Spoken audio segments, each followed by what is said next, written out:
পানি উঠছে না। উপর থেকে তো আমি মাল বস্তায় প্যাকেট করছি, এখন নৌকা আনার জন্য বাড়িতে যাচ্ছি, আমি সব বাড়িতে নিয়ে যাবো।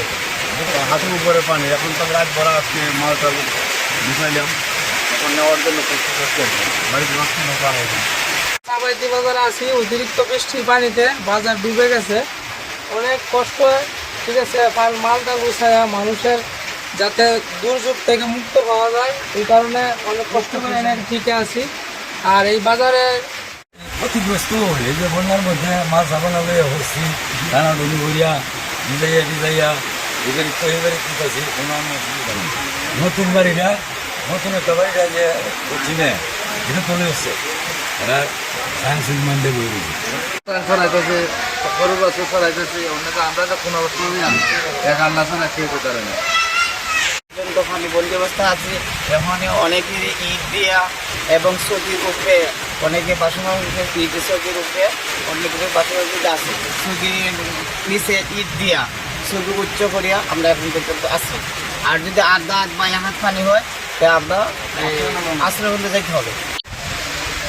মানুষ ধান টান ছড়াই আসতেছে, গরু বাছু সব ছড়াই করে পানি লেগে, পানি অনেক পানি লেগেছে। এখন এই মানুষের আতঙ্ক হয়ে গেছে, মানুষকে কী করবো মানুষের বুঝতে পারতেছে।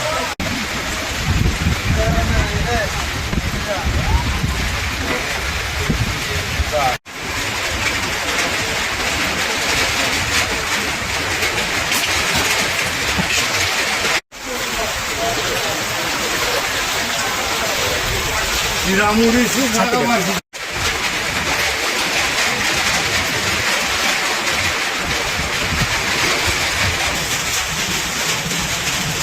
কত বছর মানুষ চিন্তাতে রেয়ার